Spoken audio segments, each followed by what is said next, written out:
വയ്ക്കാൻ പൊതുവെ ഇഷ്ടമില്ലാത്തത് കൊണ്ടും ഇതിൻ്റെ ആരോഗ്യ ഗുണങ്ങളെക്കുറിച്ച് വീട്ടിൽ വാനോളം പുകഴ്ത്തുന്നത് കൊണ്ടും ഇന്ന് നന്നാവാൻ തീരുമാനിച്ചു. കുക്കർ എടുത്ത് വെച്ച് കഴുകി വൃത്തിയാക്കിയ പരിപ്പിട്ട് കൊടുത്ത് അതിലേക്ക് മഞ്ഞപ്പൊടിയും മുളക് പൊടിയും ഉപ്പും ഇട്ട് കൊടുത്ത് ഒന്ന് കൂക്ക് വിളിക്കാനായിട്ട് അടുപ്പിലേക്ക് വെച്ച് കൊടുത്തു.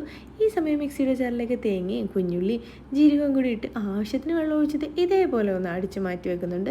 ഈ സമയം കൂക്ക് വിളിയൊക്കെ കഴിഞ്ഞ് നമ്മുടെ പരിപ്പ് ദേ വെന്ത് വന്നിട്ടുണ്ട്. കഴുകി വൃത്തിയാക്കി മുരിങ്ങയിലയും കൂടി അതിലേക്ക് ഒന്ന് ചേർത്ത് കൊടുക്കുന്നുണ്ട്. ഇനി അടുപ്പിൽ വെച്ച് നന്നായിട്ടൊന്ന് തിളപ്പിച്ചെടുക്കുമ്പോൾ മുരിങ്ങയിലയും കൂടി വെന്ത് കിട്ടും.